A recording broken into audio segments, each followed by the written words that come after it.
जय Bhim. The aesthetic blue podcast में आप सभी का स्वागत है। मैं प्रांजलि। आई होप आपको सब एपिसोड्स अच्छे लग रहे हैं। इस एपिसोड में हम बात करने वाले हैं एडवोकेट आकाश काकड़े जी से, जो सुप्रीम कोर्ट ऑफ इंडिया में प्रैक्टिसिंग लॉयर है, नॉर्थ इंडिया मराठा सेवा संघ के प्रेसिडेंट भी है और अलग अलग स्टेट्स के गवर्नमेंट ऑर्गेनाइजेशन के पैनल्स में भी कार्यरत है। तो हम उन्हीं से जानते हैं उनका काम। और चलिए शुरू करते हैं। वेलकम। जय भीम। आकाश जी, कैसे हैं आप? जय भीम, नमो बुद्धाय, नमो सावित्री माता एंड जय जिजाऊ। आई एम ऑल जय वेल। जय आप कैसे जय। हैं? मैं भी बिल्कुल ठीक हूँ। और it is my privilege, I will से, आपसे बात करना, आपका इंटरव्यू लेना। Same same same, it goes both ways ma'am. तो हाँ, स्टार्ट करते हैं कि आपके फैमिली बैकग्राउंड से और एजुकेशन बैकग्राउंड से। तो आपने लॉ कैसे चूज किया? आपके फैमिली का कुछ साथ रहा है इसमें? जैसे लॉ, डॉक्टर का बेटा डॉक्टर होता है, तो कुछ वैसा था, या फिर आपने खुद चूज किया? देखिए, I am a first generation lawyer, so doctor का बेटा डॉक्टर वाला कोई हिसाब नहीं था। मेरा इन्हें पूरे फैमिली में कोई भी लॉयर नहीं है। एंड बचपन की एक बात थी इन्हें, कैसे कि बचपन में जब भी होता है इन्हें, सब बच्चों को होता है कि नहीं, तारों पे जाना है, उड़ना है, तो एक तो पायलट बनना है या एस्ट्रोनॉट बनना है। तो I was one of those kids तो जिसको एस्ट्रोनॉट बनने का बहुत ये था, शौक। जी। And there were two influences. मैं जब सेवेंथ में था मुझे स्कॉलरशिप मिली थी। एंड आफ्टर दैट मैंने महाराष्ट्र में ही पढ़ा हूँ, नागपुर में, तो वहां पे मुझे हम्म। स्कॉलरशिप मिली। उसके बाद हमारे घर में उसके कुछ ही दिनों बाद सीनियर एडवोकेट थे सुप्रीम कोर्ट में, he was my mentor, mister Ram Jethmalani, तो हमारे घर आए थे। तो वो फैमिली फ्रेंड है, तो I just was awestruck by his charm, the wheat that he had. तो उनके सब हर एक चीज से बहुत ज्यादा मैं इफेक्ट हुआ था। तो वो चीजों से मुझे लगा कि नहीं, this is some profession that one can actually think about, कि भैया ये हम्म। बना जा सकता है। बिकॉज आप सिर्फ भाषा पे प्रभुत्व नहीं है, आपका आपके अगल बगल के लोगों पे भी प्रभुत्व है। एंड कोई भी आपके पास आता है तो वो यानी उनके पास जो क्वेरीज है उसका निवारण करने के लिए आता है कि भैया इसका क्या होता है, प्लीज बता दीजिए, इसका कैसे हो सकता है। मतलब आप हम्म। सुई से लेकर तो एरोप्लेन तक कुछ भी खरीदते हैं तो आप कंज्यूमर बन जाते हैं। जी। सो हर एक चीज में लॉ कहीं ना कहीं जुड़ा हुआ होता है। तो ट्वेल्थ में I secured good grades, A I triple E में I cracked a good college. उस जमाने में सिर्फ आर्मी इंस्टीट्यूट ऑफ टेक्नोलॉजी में हुआ करता था एरोनॉटिकल इंजीनियरिंग। हम्म। आई क्रैक्ड थ्रू, मुझे मिल गया, बट देन दे सेड कि नहीं नहीं, this can only be acquired by the people who have some family history, की जो फ्रीडम फाइटर हो या आर्म फोर्सेस में हो। तो I have a legacy of freedom fighters. इन्हें माय ग्रैंडफादर, सात भाई थे, सात में से पांच शहीद हुए थे। तो मैं दादाजी को बोला, और दादाजी भी इन्हें उस आंदोलन में, he was also behind bars for some time, तो उनके पास भी वो फ्रीडम फाइटर वाला सर्टिफिकेट था। आई सेड कि मुझे वो सर्टिफिकेट दो। तो ही सेड कि मैंने देश के लिए किया है, तुम्हारे लिए नहीं किया है। तो hmm. That was the point when I said कि ओके, थैंक यू। मैं गया और लॉ कॉलेज में एडमिशन लेके घर वापस आ गया। मेरे घर वालों को नहीं पता था कि मैंने लॉ कॉलेज में एडमिशन ली है। So this is hmm. How the journey started.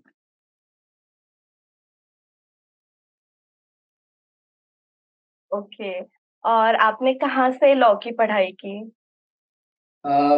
Nagpur में यूनिवर्सिटी कॉलेज ऑफ लॉ है, लॉ कॉलेज स्क्वायर में। उसका जी। तब यूनिवर्सिटी कॉलेज ऑफ लॉ नाम था, उसके बाद अब उसका Baba Saheb Ambedkar college of law नाम है। जो जी। इन्हें हमारे देश के प्रधान पुरुष हैं कॉन्स्टिट्यूशन में, जिनका इन्हें सिंहाचा वाटा जिसको कहते हैं, इन्हें लायन जी। शेयर, वो जिनका है, तो उनके नाम पे हमारे कॉलेज का नामकरण किया गया था। सो आई जी। Am proud part of an institute which is established 1914 में, वो एस्टेब्लिश हुआ है इंस्टीट्यूट। और it has a legacy of over 100 years, जहाँ पे मैं पढ़ा हूँ, और जो अम्बेडकर जी के नाम पे है अभी। जी बिल्कुल। आपने बता दिया कि राम जेठमलानी जी का आप पे इन्फ्लुएंस बहुत रहा है, बट क्या आप थोड़ा और इलाबोरेट कर सकते हैं कि आपकी कोई बातचीत उनसे या फिर कोई एक्सपीरियंस जो उन्होंने आपके साथ शेयर किया होगा और उससे फिर आपको मोटिवेशन मिली? हम जरूर जानना चाहेंगे।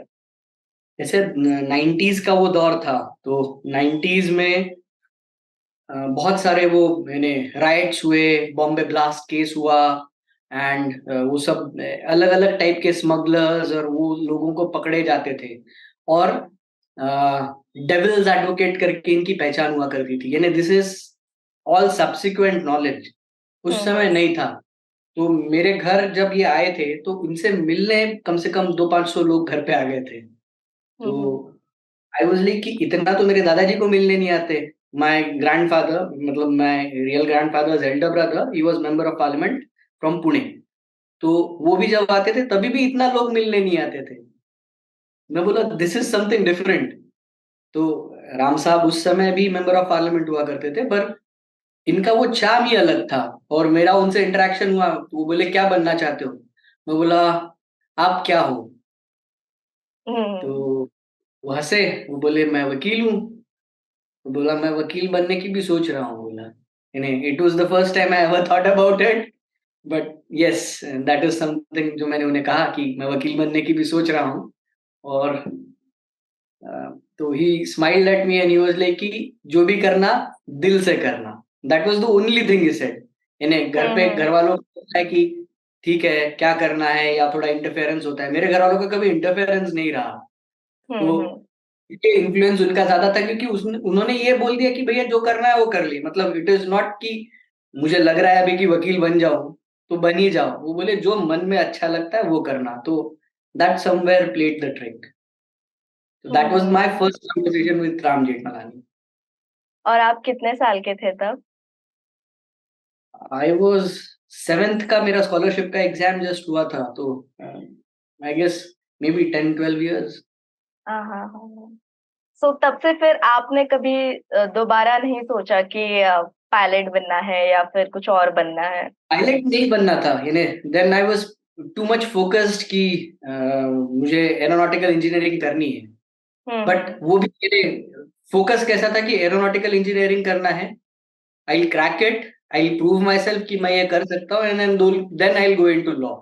Because hmm. अल्टीमेटली लोगों की जो मदद कर रहे हैं वो, और जो सब लोगों से सुन रहा था कि इन्होंने इसमें इसकी मदद कर दी थी, इन्होंने हम्म। उसकी मदद कर दी थी, तो आई थॉट कि this is somewhere I can serve society better, this is something that I can do better.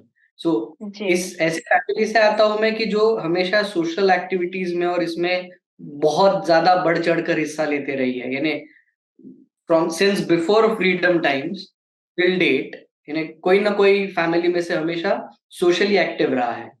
तो वो एक जो बोलते हैं ना कीड़ा, कहीं ना कहीं दिमाग में इट वाज देयर कि नहीं, I had to do this. तो उस हिसाब से फिर वो आया आगे। जी, मतलब you I will say you are carrying your family's legacy ahead. जैसे आपके फैमिली ने फ्रीडम के लिए, आपने बोला दादाजी ने कार्य किया था, वैसे आप भी कर रहे हैं।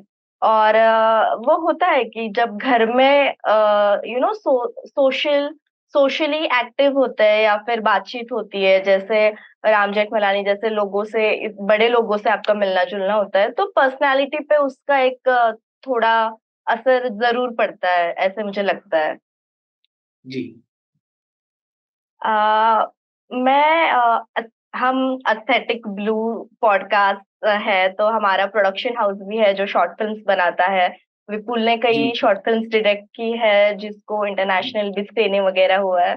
तो as a yes. Production house मैं आपसे ये क्वेश्चन पूछना चाहूंगी कि लाइका प्रोडक्शन के लिए भी आपने काम किया था, और जी। काला फिल्म की केस भी आपने ही उसमें कार्य किया था, तो उस एक्सपीरियंस के बारे में हम थोड़ा जानना चाहेंगे।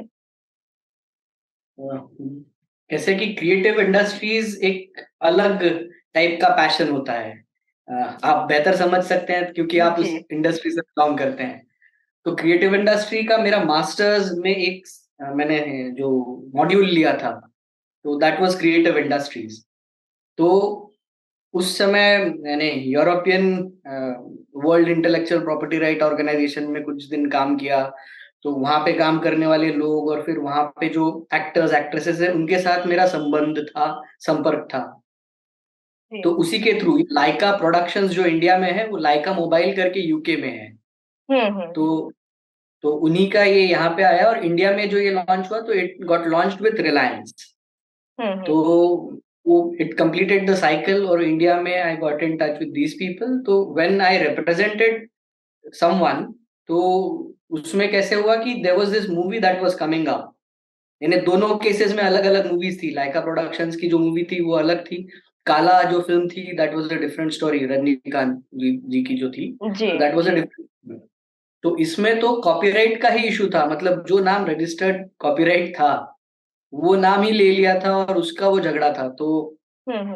कहते हैं कि whenever something comes to supreme court एकदम आखिरी उम्मीद है। मतलब दोनों हम्म। साइड की आखिरी उम्मीद होती है। तो नीचे कोई तो हारा होता है, कोई तो जीता होता है। और अ, जब मूवी की बात हो जिसमें बहुत ज्यादा इन्वेस्टमेंट तो पैसे की होती है, लोगों के समय की भी होती है और काफी सारे लोगों का भविष्य उस पर निर्भर करता है। तो जब यहाँ आती है तो बहुत लोगों की उसमें आंखें होती है। जैसे जी मैंने बिल्कुल। रेजोल्यूशन की केसेस की यहाँ पे सुप्रीम कोर्ट में, या वर्कर यूनियन की केसेस की, या अलग अलग टाइप की केसेस होते रहती हैं। तो बट इन केसेस में कैसे होता है कि मीडिया अटेंशन बहुत ज्यादा होता है। मतलब आप कोर्ट रूम से बाहर आते ही आपको प्रेस वाले बोलते हैं कि नहीं सर बताएं, प्लीज हमको बताएं, 2 मिनट हमको बताएं, इसका बता दीजिए, हम्म। उसका केस में क्या है क्या नहीं है। तो being a lawyer who practices in supreme court, आपको एक कोर्ट से दूसरे कोर्ट भागना होता है। Each case is hmm. The same for you, क्योंकि हर केस आखिरी उम्मीद होती है उस इंसान की जिसके लिए हम खड़े होते हैं। तो इन बिल्कुल। केसेस में कैसे होता है कि मीडिया अटेंशन इतना ज्यादा होता है कि वो शायद उस समय मैं उस हिसाब से नहीं सोचता था, या उस हिसाब से मेरे को कोई प्रेशराइज नहीं कर पाता था। यानी अभी भी नहीं है, बट उस समय और भी नहीं कर सकता था कोई कि भैया नहीं ये गलत है या ये सही है। तो मेरे पास जो आए, यानी मुझे जो सीख मिली थी कि whomsoever कम्स टू यू उसको रिप्रेजेंट करना है। तो इसमें वो मीडिया अटेंशन वाला फैक्टर बहुत ज्यादा था। उसके हम्म। बाद जो रजनीकांत जी वाली जो ये थी, तो उसमें तो आई वॉज रिप्रेजेंटिंग समवन जो अदर साइड पे है। मतलब रजनीकांत ओके। जी को मैं पर्सनली जानता हूँ, उनके अपोजिट साइड की केस मैंने लड़ी है। ओहो, वो अलग प्रेशर रहा होगा आप पे। उसका वो अलग प्रेशर रहता है। तो अब जी। सोचूं तो दैट गिव्स मी गूज़बम्प्स कि भैया I did that, I was there, hmm. Very young in profession then. यानी जब वो केसेस हुई थी तो आई गेस वो 2015 14 15 की कुछ केस रही होगी। I was just 5 6 years into profession और ये तब हम्म। हुआ है। तो हम्म। तब आप एक नए नए होते हो, आप अलग जोश के साथ चलते हैं। तो जब कोई आपको अप्रोच करता है अदर साइड का कि यार सेटल कर ले, खत्म कर, मत बढ़ा, बात को जी मत जी। बढ़ा। तो my first reply that came out, यानी I won't name names, but जो एग्जीक्यूटिव थे वो मुझे अप्रोच किए एंड ही वाज लाइक कि यार आकाश, ऊपर से ये बात आई है कि he knows you very well, so why not hmm. get those things like under the rug, because I don't think there is any merit in your case. मैं बोला मेरिट नहीं है तो डिसमिस हो जानी है यार, यानी I can't do anything more. I am ultimately before the जज। तो जज को अगर सही लगा तो कुछ होगा, नहीं तो नहीं होगा। सो इस तरीके से कोई अदर साइड से भी आपको कुछ बोल सकता है। ये तब मुझे महसूस हुआ कि कितने ज्यादा लोग उसमें इन्वॉल्व है। यानी हमारे साइड के भी उतने ही, और वो तीव्रता जो है, यानी they hmm. All very competitively fighting it. कि नॉर्मली केसेस में कैसा होता है कि अदर साइड के वकील और हम बात करके आते हैं, because we are hmm. Ultimately on the, हम एक साथ राइट। हैं, बात करता है सुप्रीम कोर्ट का। ऐसे नहीं कि बहुत इन्हें 15 20 हजार वकील हैं, इन्हें हम गिने चुने वकील हैं वहां पे, and everyone knows each other by face और बाय नेम एटलीस्ट। तो हम्म। उसमें इन मैटर्स का जब होता है तो वो कुछ अलग सा एक्सपीरियंस होता है, अलग सा प्रेशर होता है, और उनका डील करने का तरीका भी अलग होता है। क्योंकि लॉ पे तो बहस होनी ही होनी है, बट ये जो उसके बगल की पेरिफेरी है, मतलब हम्म। जैसे कि you always try and hit the bulls I, but यहाँ पे बुश इतने हैं कि आप बुल्स ही नहीं देख पाते हो बहुत बार प्रेशर में। So yes, this is what my experience has been.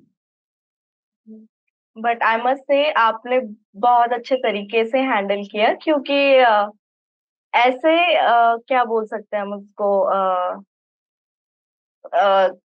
हमको ये किया जाता है कि हाँ ठीक है चलो ले लो खत्म कर दो।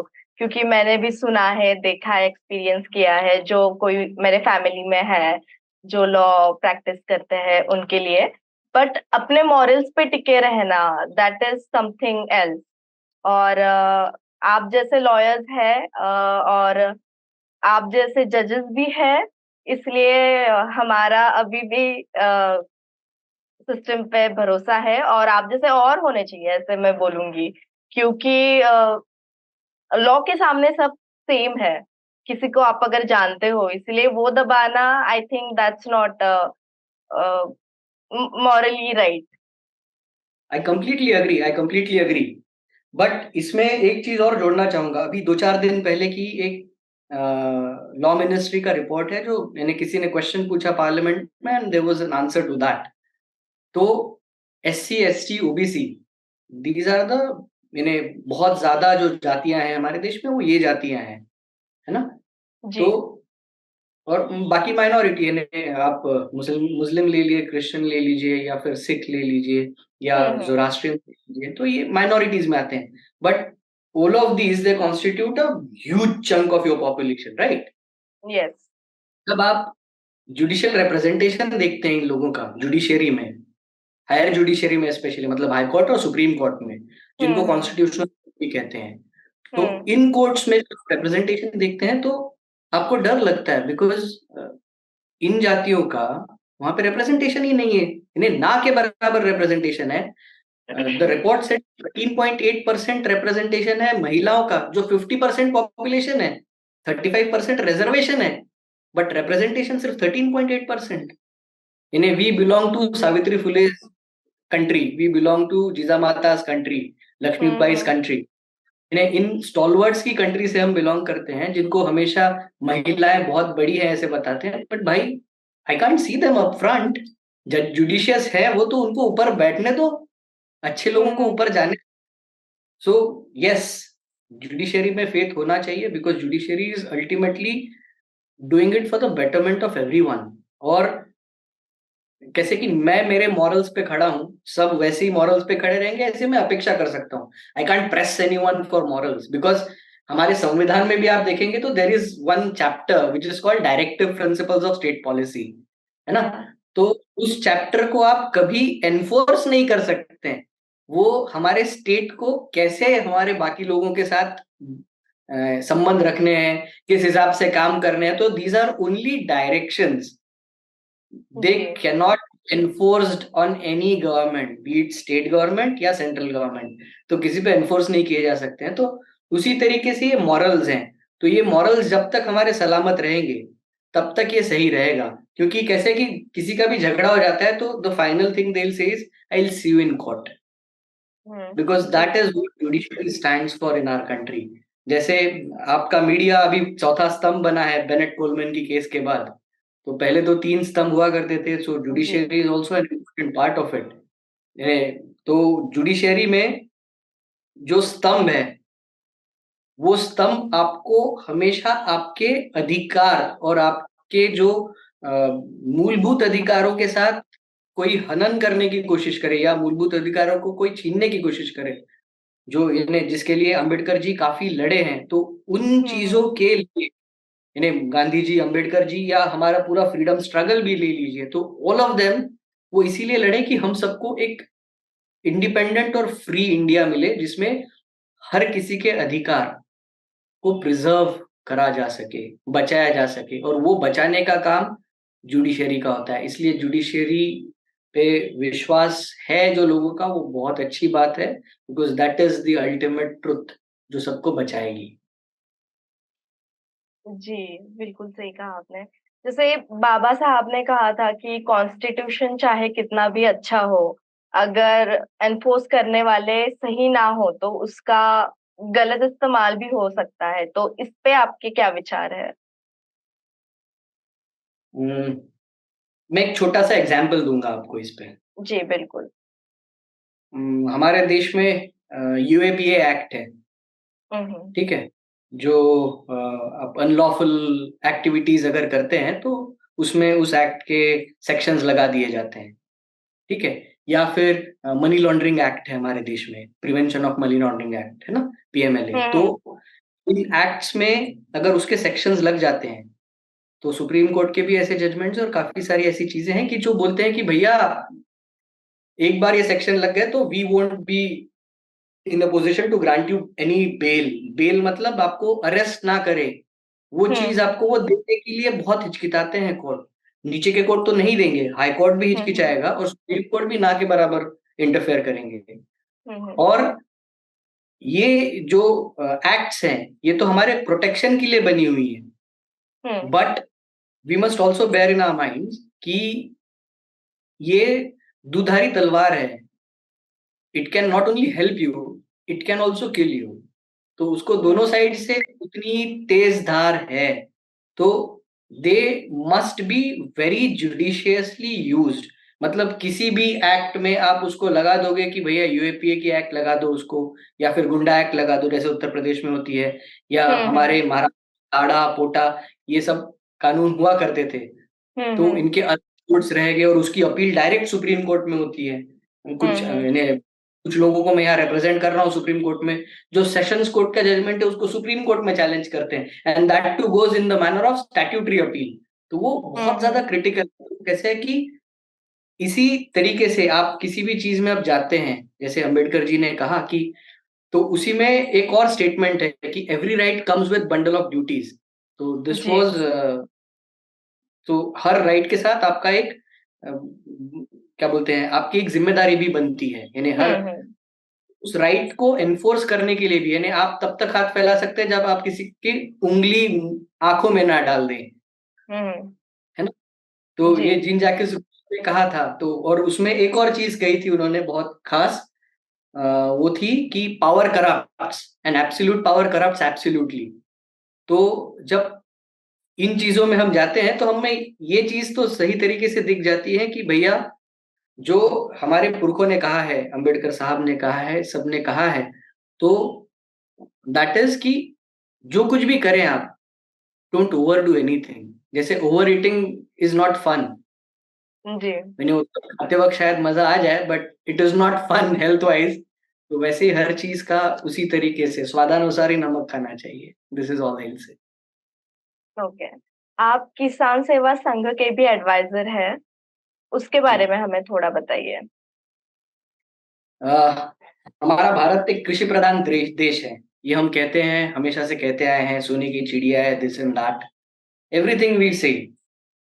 But we must also bear in mind कि जब 3 कानून आए जिसको किसान कह रहे थे कि काले कानून है, उसकी कुछ मांगे थी कि इन चीजों को सेफगार्ड किया जाए, क्योंकि उनको कुछ समझता नहीं है, कुछ होता नहीं है ना। तो उनके प्रोटेक्शन के लिए वो खुद बैठे थे वहां, साल भर बैठे थे, न्यूज मीडिया में रहा, उसका क्या हुआ क्या नहीं हुआ पूरे देश ने देखा है। किसान की हालत पूरे देश में वैसे ही है। महाराष्ट्र से मैं आता हूँ। महाराष्ट्र हमेशा से एक विकसित राज्य रहा है, जिसमें हमेशा एजुकेशन परसेंटेज ज्यादा रहा है, लोगों की लिटरेसी के साथ उनका एम्प्लॉयमेंट भी अच्छा रहा है, अनएम्प्लॉयमेंट रेट काफी कम रहा है। यानी दिस इज द हिस्ट्री। अगर हम प्रेजेंट डे पे आते हैं तो प्रेजेंट डे में हमें दिखता है कि नहीं, अनएम्प्लॉयमेंट बहुत ज्यादा है, लोगों को जॉब्स मिल नहीं रही है। और एक Tata institute of social services मतलब टिस का एक सर्वे है, उस सर्वे के हिसाब से जो आत्महत्या कर रहे हैं उसमें 80% लोग ये ग्रेजुएट्स हैं। यानी कैन यू इवन इमेजिन कि जो ग्रेजुएशन कर चुका है वो आदमी किसानी करते वक्त उसने जान दे दी, किसानी के लिए जान दे दी उसने, because he was unable to earn the money that he invested. उसने जितना लगाया तो उसका जो लागत मूल्य है वो भी उनको नहीं मिल रहा है। ये एक चीज। हम अभी भी 80% हमारी इकोनॉमी है जो कृषि या कृषि से जुड़े हुए व्यापारों पे, मतलब जो ट्रेडिंग हो गई या फिर रिटेल हो गया, या उसको डायरेक्ट जो इन्वेस्टेड है उसमें वो हो गया, या फिर गोडाउन्स हो गए, या उसके मैन्युफैक्चरिंग यूनिट्स हो गए जैसे मिल्स हो गए, है ना। तो ये काफी सारे पैकेजिंग यूनिट तो ये काफी सारी चीजें हैं जो खेती से जुड़ी हुई हैं। सो दैट कवर्स ऑलमोस्ट 80% हमारे इंडिया के पॉपुलेशन को। एंड उसका जीडीपी में कितना शेयर है आप जानते हैं? It turns up somewhere around 4%। ये मेरे पास आंकड़े शायद पुराने हैं, like I read these few years back, मैंने उसके बाद मैंने उस पर काम नहीं किया है। पर एक 4-4.5% जब आपकी जीडीपी में उसका कंट्रीब्यूशन है, और आपका टोटल जो था, तो दैट वाज कि 80% लोग उसमें काम रहे, और इतने ही कम जीडीपी में उसका कंट्रीब्यूशन क्यों है? Because these people are not getting the share. यानी आप देखोगे कि प्याज का भाव कभी आसमान छू जाता है, टमाटर का भाव आसमान छू जाता है। Is it actually in the pockets of these farmers? तो नहीं। तो इनके लिए किसी को तो आवाज उठानी पड़ेगी, बिकॉज इनको अन्नदाता बोल देते हैं। That I feel is the crux of the problem. क्योंकि दाता वो होता है जो डोनेट कर देगा, ये डोनेट करेगा तो खाएगा क्या? तो उनको एक ऊपर पेडेस्ट्रल पे बिठा दिया, यानी बोलाची कड़ी बोलाचा भात बोलते हैं उसको मराठी में। सो उनको सिर्फ अच्छे भावने चीजें बोल के, यानी फ्लारी वर्ड्स दिखा के, उनसे उनका पूरा राशन सस्ते में ले लो और फिर माल डब्बे में। तो इनको जो है वो लागत मूल्य मिले, और जो ट्रेडर और बाकी सब लोग हैं प्रोसेसिंग के नाम पे वो पैसा कमा ले। तो जैसे आपने कहा कि, हाँ please continue. That needs to be rectified, इसलिए उनके लिए किसी को खड़ा होना चाहिए। सो विद दैट ऑर्गेनाइजेशन जो किसानों के लिए और किसानों ने बनाई हुई है, तो इसलिए मैं उनके साथ खड़ा हूँ। जी, सॉरी। जैसे आपने कहा कि कभी भाव बढ़ जाता है, वैसे कभी कभी भाव घट भी जाता है, और फिर उनको माल रास्ते पे फेंक भी देना पड़ता है। तो आप, मतलब मैं आप समझ सकती हूँ कि वो किस तरह की मानसिकता से जाते होंगे कि कभी बारिश हो जाती है, कभी नहीं होती, और पूरा उनका हार्डवर्क जो है जब उनको अपने आंखों के सामने व्हेन दे सी की सब रुइन हो रहा है, तो इट मस्ट बी हार्ड, और we should and we must stand by them. I totally agree with you. एक चीज इसमें मैंने सिर्फ एग्जाम्पल देना चाहूंगा। जी। बिजनेस क्लास से आते हैं या फिर यानी सर्विस क्लास से आते हैं, तो महीने के अंत में आपको सैलरी मिलती है, ठीक है। हम्म। तो आपके घर वालों का जो होता है, तो बचपन से आप देखते आते हैं कि अभी मंथ एंड है बेटा, नेक्स्ट मंथ नया जूता ले लेंगे। हम्म। तो आपका फिक्स्ड अमाउंट है जो आपको महीने में आने वाला है, because you are working for it, right. किसान का जो अनाज है वो सीधा स्काई के नीचे है, सेफ्टी नेट कुछ नहीं है। बारिश हम्म। कब आएगी, जैसे आपने बताया, कम होगी, अतिवृष्टि या तीव्रवृष्टि, यानी कुछ भी कम भी हो सकता है, ज्यादा भी हो सकता है, पानी कुछ भी हो सकता है उसमें, या उसमें जंगली जानवर ही घुस गए, कुछ anything and everything is possible there. अब जो उसने पैसा लगाया है, मानिए उन्होंने 1,000 रुपए 10,000 रुपए लगाए अपने छोटे खेत पे, और उसमें से ही विल बी एक्सपेक्टिंग कि मैं आज बाजार जाके मेरा बेच दूंगा। तो ऑन दैट बेचना, उसके घर पे राशन पानी लाना, उसके बच्चों का स्कूल जाना, उसके गाड़ी में पेट्रोल जाना, जो कर्जा लिया है उसकी किस्त चुकाना, जो बीज लिए हैं उसके पैसे निकलवाना, जो मेहनत की है उसके पैसे निकालना, ये सारी चीजें उसके उस बेचने पे डिपेंडेंट है। और वो बहुत बार जो बिचौलिए होते हैं उनके चलते, मैं उनके खिलाफ नहीं हूँ बिचौलियों के, बट बहुत बार ये देखा जाता है कि बिचौलियों के चलते इन लोगों का अनाज बिकता नहीं है, या मंडी में कुछ किसी का स्ट्राइक हो जाता है, and then they end up getting not paid. और वो नॉट पेड ये बैंक नहीं सुनती है, ये उनके जो लेंडर्स हैं वो नहीं सुनते हैं, and then they end up committing suicide.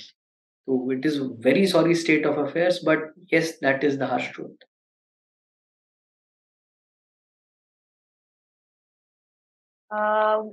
जो यंगस्टर्स है जो लॉ परस्यू करना चाहते हैं, उनके लिए आप क्या एडवाइस देंगे? एब्सोल्युटली, जो नहीं भी करना चाहता है मैं उनको भी कहूंगा कि बिल्कुल लॉ की पढ़ाई करना जरूरी है।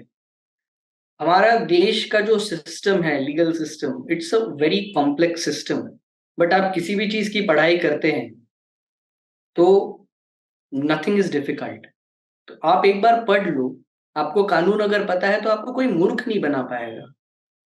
यानी कैसे कि कोई भी प्रोफेशन में there are shrewd people, there are good people, there are bad people, all kind of people. क्योंकि सोसाइटी में सब तरीके के लोग हैं, तो हर प्रोफेशन में भी सब तरीके के लोग रहेंगे। यानी यू कैन नॉट से कि नहीं ये डिवाइन प्रोफेशन है और डिवाइन ही लोग रहेंगे उसमें। सब टाइप के सब प्रोफेशन में लोग रहेंगे, क्योंकि हम में से ही आते हैं। पॉलिटिशियंस हो, लॉयर्स हो, डॉक्टर्स हो, सब, यानी एवरीथिंग एट पार। पर आपको अगर लॉ पता है तो no one can mess around with you unnecessarily. You will be aware of your own rights. आप लोगों को बता पाएंगे। आप किसी के साथ अन्याय होता देख रहे हैं तो you can at least tell them कि भाई ये नहीं, ये कर लो, एफआईआर कर दो, कंप्लेंट लॉन्च कर दो, जो होगा बाद में पुलिस देखेगी। आप अपनी जान की सेफ्टी रखो। छोटी छोटी इंसिडेंसेस होते हैं, जैसे मेरी एफआईआर ही नहीं ली वगैरह। तो ये चीजों के बारे में हर किसी को अगर नॉलेज और इन्फॉर्मेशन रहेगी तो काफी सारा चीजें सॉर्टेड रहेगी सोसाइटी में। सोसाइटी एक बहुत कॉम्प्लेक्स चीज होती है। जैसे हमारा लॉ और लीगल सिस्टम एक कॉम्प्लेक्स सिस्टम है बोलते हैं, क्योंकि बहुत सारा लॉज है, बहुत सारे उसमें सेक्शंस हैं, और उसमें इंट्रिकेसी, उसका इंटरप्रिटेशन बदलते रहता है हर बार जजमेंट नए आने पे। तो वो चीजें थोड़ा सरलता से समझने की, उनमें एक विचार करने की यानी शक्ति आ जाएगी। तो इसलिए हर बच्चे ने वो करना चाहिए।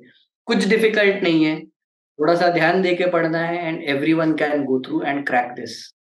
क्लैट होती है, सैट होती है, अलग अलग कॉलेजेस हैं उसमें, हर तरीके से कर सकते हैं। गवर्नमेंट कॉलेजेस में आपका सस्ते में हो जाएगा। मैंने गवर्नमेंट कॉलेज में पढ़ाई की है पूरी मेरी, तो it has been a wonderful experience for me. मेरा मास्टर्स ठीक है, I was not in India, but जो भी इंडिया में हुआ मेरा एकदम, यानी you study, you work, the government is there for you. जी, बिल्कुल मैं आपकी बात से सहमत हूँ। क्योंकि मैं एक एग्जांपल देती हूँ। मैं सोशल मीडिया मैनेजर का काम करती हूँ। तो हमारी कंपनी ने ऐसे बोल दिया था बीच में, जब लॉन्ग वीकेंड आ गया था, कि अगर कोई सैटरडे को छुट्टी लेता है, जब हमको छुट्टी नहीं थी, अगर लेता है तो उसके पूरे लाइक जितने दिन है, 5 दिन, उसके पैसे कटेंगे। तो मैंने मेरे लॉयर फ्रेंड्स को ये पूछा था कि इज इट लाइक एथिकल, क्योंकि हमारे ना कॉन्ट्रैक्ट में ऐसा लिखा है ना कुछ। मैंने मैनेजर से पूछा कि ये कैसे आप बोल रहे हो। सो शी वाज लाइक कि अगर सब छुट्टी पे चले गए तो काम का प्रेशर आ जाएगा, इसलिए ये एनफोर्स कर रहे हैं। तो मतलब I tried to fight, because मेरे से आई मीन आई विल से कि खून में नहीं है ऐसे देखना कि अगर कुछ अनजस्टिस होता है। तो I tried to fight, but लोग ही नहीं थे, लोग ही नहीं बोल रहे थे कि ठीक है प्रांजलि तू आगे जा, तू बोल कि नहीं हम छुट्टी लेंगे, हमको हमारा पैसा चाहिए। बट देर आर मतलब कुछ हुआ ही नहीं। तो आपने जो बोला कि नॉलेज चाहिए, अगर मैं मुझे खुद पता होता, मैं तब के तब वहां के वहां उनको बोल देती। मुझे फ्रेंड्स से, लॉयर फ्रेंड्स के साथ भी कनेक्ट करने की जरूरत नहीं पड़ती। अगर सबको जानकारी है और वो उतने अवेयर होते तो वो खुद भी आवाज उठाते। तो लॉ अगर आप प्रैक्टिस करो ना करो, बट पढ़ाई या फिर एक बार कॉन्स्टिट्यूशन पढ़ना जरूरी है। जी। वो अंबेडकर जी ने कहा है, वात्साल तर वात्साल, मतलब पढ़ोगे वाचाल तो ही तर बच। वाचाल, बरोबर। सो आपको पढ़ना बहुत ज्यादा जरूरी है, और सीधा कॉन्स्टिट्यूशन पढ़ना थोड़ा सा डिफिकल्ट हो जाएगा। आप बहुत सारे उसमें कैसे नुआंसेस होते हैं कि कौन सी चीज क्या है, जो शब्द हैं वो थोड़ा सा डिफिकल्ट आ जाते हैं। But we are blessed enough कि हमारा जो कॉन्स्टिट्यूशन है वो काफी सारे लैंग्वेजेस में ट्रांसलेटेड है ऑलरेडी। जी। और इसके अलावा जो इन्हें कैसे कि एक हॉबी करके जो मैंने पढ़ा था, तो those were constituent assembly debates. तो हम्म। पता चलेगा हमारे संविधान में हर एक जो शब्द है, उस शब्द के पीछे कितनी ज्यादा मेहनत की है जो हमारे कॉन्स्टिट्यूशन के फ्रेमर्स हैं, है ना, जो ड्राफ्टिंग कमेटी के अध्यक्ष थे अम्बेडकर जी। उनके पीछे भी कितना ज्यादा उस समय इन्हें मेंटल बर्डन रहा होगा, क्योंकि जो उस समय हम्म। बैठे थे वहाँ पे सारे स्टॉलवर्ड्स थे। आप उस कमेटी के मेंबर्स के नाम देखें तो आपको दिखेगा कि बाप रे, इतने बड़े लोग उस कमेटी में थे, and hmm. Ambedkar ji leading them. और उनको फिर लीड करते समय आप उन सबका सारांश लेके you will have to be someone जो वो बड़े लोगों के झगड़े सुलझा के एक बीच का रास्ता देंगे।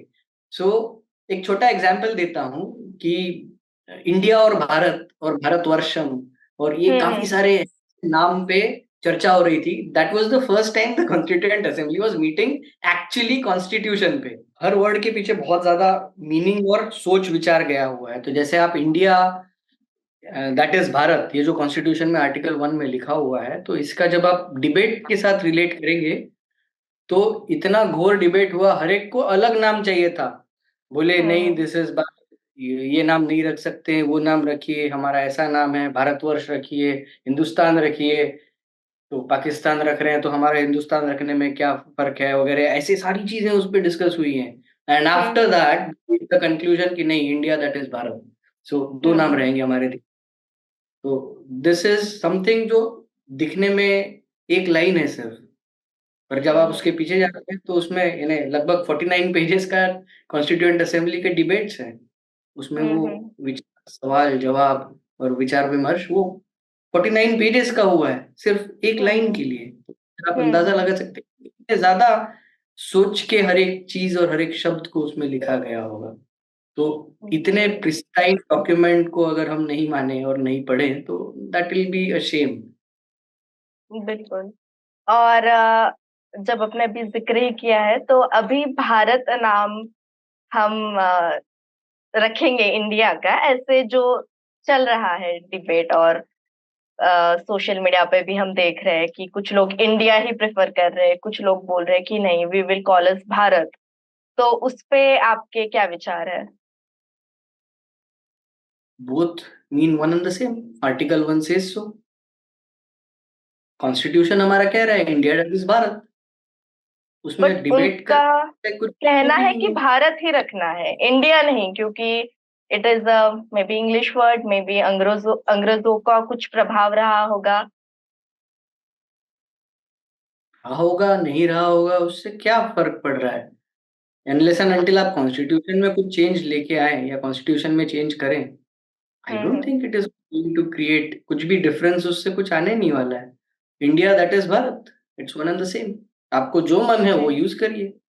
यानी बिल्कुल। हम भारत के, हिंदुस्तान के हम भूमि पुत्र हैं वगैरह ऐसे भी लिख लो, it won't matter much unless and until you say कि नहीं ये कंट्री खराब है और ये कंट्री सही है।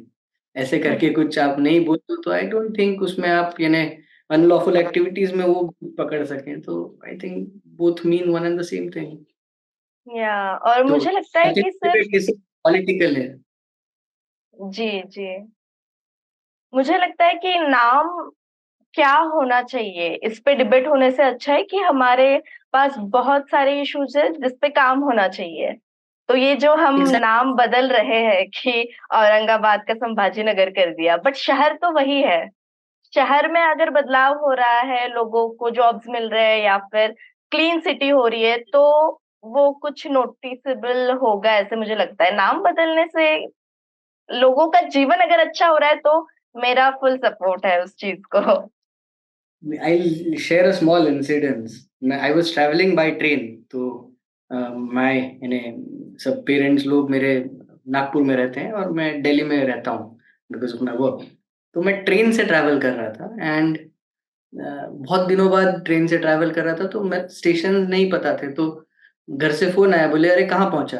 तो हम्म मैं बोला स्टेशन पे रुके तो है, एक सेकंड देख के बताता हूँ। मैंने पर्दा बगल में किया और वहां पे लिखा था Veerangana Rani Lakshmibai station. And I was like Veerangana Rani Lakshmibai station पे मैं पहुंचा हूँ। तो दे वर लाइक कि कौन से स्टेशन पहुंचा है तू। तो आई डिडंट नो मैं कौन से स्टेशन पहुंचा हूँ, मतलब दैट इज झांसी। तो हम्म एंड झांसी भी शब्द डाल देते, तो मे बी अभी डाल दिया है, but at that point in time Jhansi शब्द ही नहीं था उसमें। हम्म वीरांगना रानी लक्ष्मीबाई स्टेशन। अब ये कौन सा स्टेशन है, यानी आप हिस्ट्री जानते हो इसलिए आप कनेक्ट कर लोगे डॉट्स की, ठीक है झांसी की रानी वीरांगना लक्ष्मीबाई। और हम्म आप नाम ऐसे तरीके से तो चेंज नहीं करिए कि किसी को समझे ही नहीं कि चल क्या रहा है। तो जी यस, नाम बदलने से कुछ होना चाहिए, जैसे जनपथ या फिर आपका राजपथ जो था, तो किंग्स एवेन्यू और राजपथ में बहुत अंतर है। यानी if you think on those lines, अभी हम्म उसका नाम कर्तव्य है, वो राजपथ तो हमने रखा हुआ था, उसका पहला नाम तो किंग्स वे था, हम्म हमने रखा। उसके बाद कर्तव्य पद भी हमने ही रखा। उससे क्या बदला मुझे नहीं पता, बट ठीक है, वो रोड पे अभी जाना अलाउड नहीं है, शायद वो बदलना था इसलिए कर्तव्य पथ कर दिया है। पहले कार लेके आप चले जाते थे, गाड़ी लेके, personal two wheeler, four wheeler. अब हम्म। नहीं है, अब बैरिकेड लग गए हैं, अब पैदल जा सकते हैं, but you can not go by your personal vehicle. वो सिर्फ ओके। महाराजाओं के लिए खुलता है शायद, इसलिए अभी कर्तव्य पथ है, I don't know, I am not commenting on any political scenarios. जी। और बात करते करते आपने कहा था कि जैसे SC ST लोगों का रिप्रेजेंटेशन करने के लिए अभी भी जुडिशरी में उतने लोग नहीं हैं। जैसे मैं और विपुल डिस्कस कर रहे थे तभी ये भी बात हुई कि लोगों को हमारे पॉडकास्ट के थ्रू जितने भी लोग देखेंगे, 2 3 लोगों ने भी देख लिया कि समझना चाहिए कि हाँ, हमारा कोई है वहां पे जो रिप्रेजेंट कर सकता है।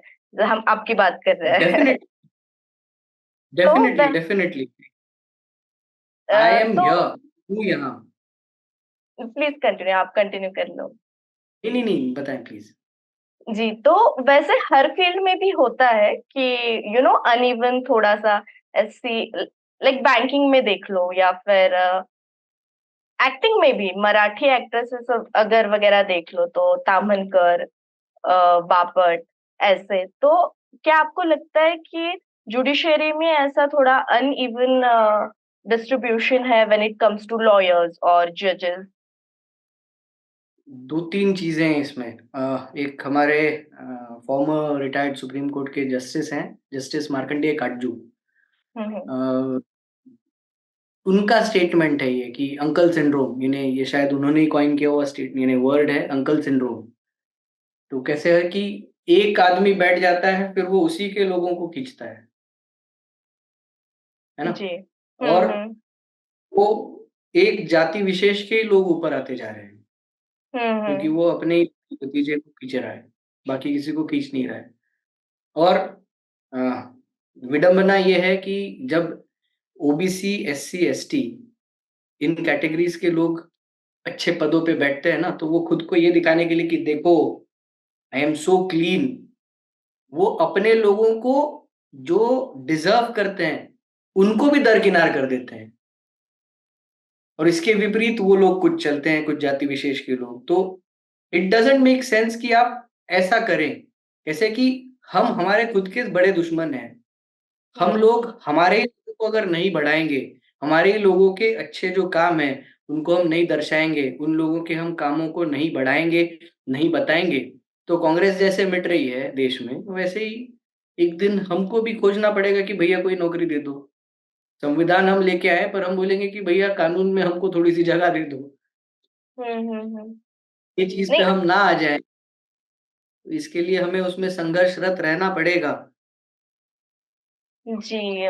मतलब बिल्कुल जैसे आपने कहा कि आ, देखा है मैंने कि अदर कम्युनिटी के लोग जो है कि सपोर्ट करते हैं।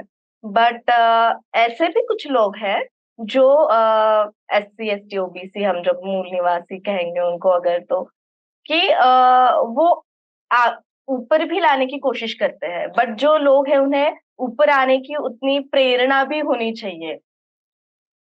मतलब जैसे आपने जैसे कहा कि आप कैसे कि एक अंबेडकर जी हैं, तो अंबेडकर जी कहाँ से कहाँ तक पहुंचे, है ना? उनके पीछे हम्म। किसका हाथ, किसका नहीं, पर वो हाथ किसी का भी हो, उनका कितना टैलेंट था ये भी मायने रखता है ना? हम्म। तो प्रेरणा देने के लिए अंबेडकर जी से बड़ी प्रेरणा तो कोई हो नहीं सकती।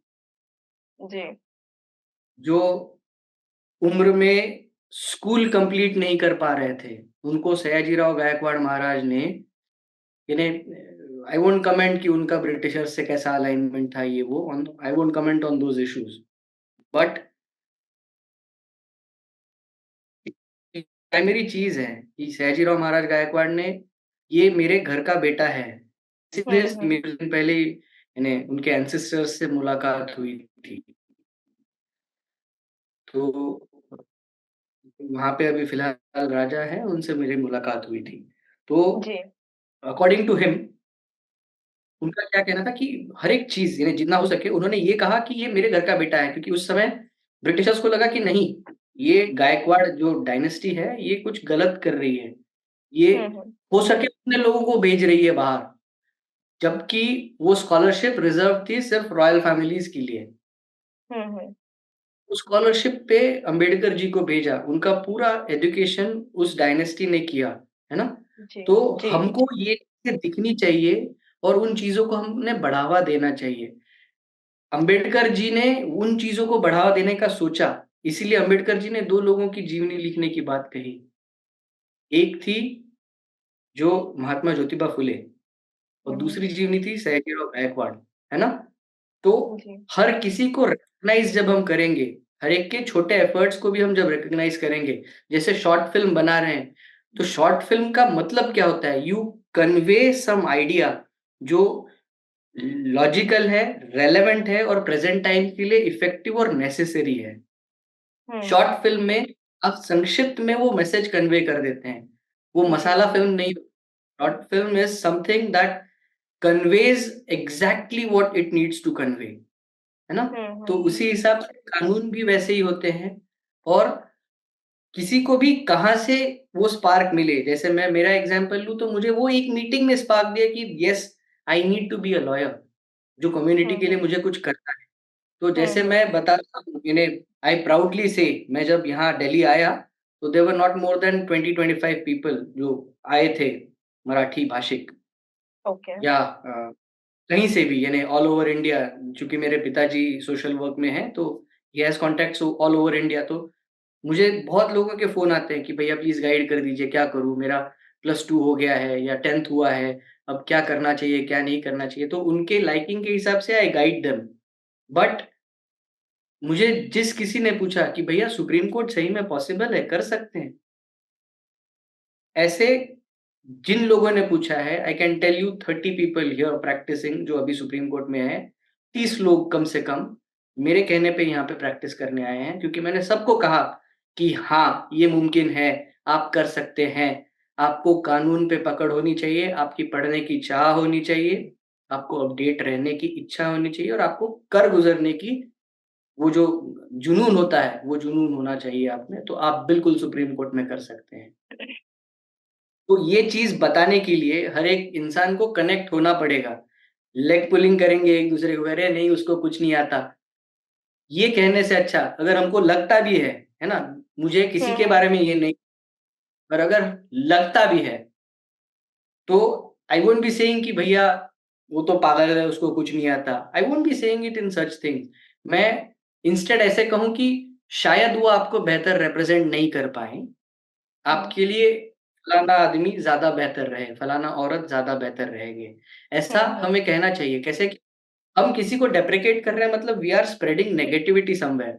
हम वो पॉज़िटिविटी की तरफ जाएँगे तो हम खुद अपना प्रेरणा के स्रोत बन सकते हैं। गौतम बुद्ध ने भी यही कहा था। यानी आपका एनलाइटनमेंट कैसे आएगा व्हेन यू इंट्रोस्पेक्ट।